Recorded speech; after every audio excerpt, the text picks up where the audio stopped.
তারা আসলে সেবা করতে এসেছেন, এইটাই আমরা মনে করি। বিশেষ করে মুক্তিযোদ্ধারা এই সেবা করার সুযোগ দেওয়া হয়েছে বলে, বা আপনারা সুযোগ দিয়েছেন। আমরা 53 বছর আগে এত কিছু ভেবে কিন্তু যুদ্ধটা করিনি, অংশগ্রহণও করিনি। সেদিন আমার বয়স কত হবে? 20-21 বছর,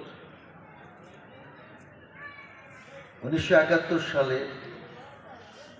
তাহলে সেই তরুণ আজকে যারা বৈষম্য বিরোধী ছাত্র আন্দোলন করেছেন বা এখনো বহাল আছেন, তাদের বয়সী হয়তো আমরা হব। সুতরাং আজকে যারা বৈষম্য বিরোধী ছাত্র আন্দোলন করেছেন তাদের সাথে আমাদের পার্থক্যটা আমি আর খুব পর্যবেক্ষণ করে দেখেছি যে এরা আমাদের থেকেও ইতিহাস পাঠে অনেক অগ্রসর। এরা আমাদের থেকেও রাষ্ট্র কিভাবে তৈরি হয়, সৃষ্টি হয়, রাষ্ট্রের মালিক কারা, রাষ্ট্রের সেবাদানকারী কর্মকর্তা কারা, এই পার্থক্যগুলো এরা বোঝে এখন। আমরা সেদিন বুঝতাম না।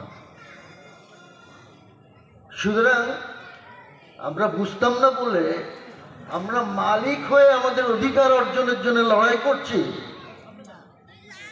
এটা কিন্তু সেদিন আমরা বুঝি না। আমরা একটা আবেগে সেদিন লড়াই করেছিলাম,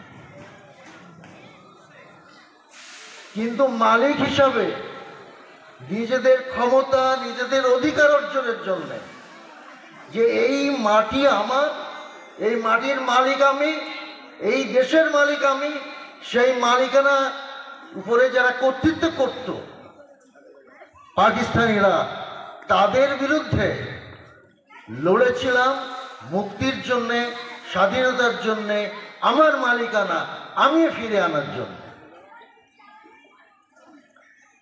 এইটা যদি সেদিন সঠিকভাবে বুঝতাম, তাহলে যারা গত 53 বছর আমাদেরকে বিভ্রান্ত করেছে, আমাদের এই মর্যাদা থেকে, এই মালিকানা থেকে বঞ্চিত করেছে, তাদের সেই কর্মকাণ্ডগুলোকে প্রতিহত করতে পারতাম। গত 53 বছরে কাউকে আলাদা করে দেখার প্রয়োজন নেই। সত্য এটাই যে আমরা যে কারণে এই যুদ্ধটা করেছিলাম, পরিষ্কার আপনাদের মনে আছে যে সেই আম্র কাননে তদানীন্তন প্রবাসী সরকার যে ঘোষণা দিয়ে যুদ্ধ করতে নেমেছিলেন, সেটা ছিল কি লক্ষ্যে?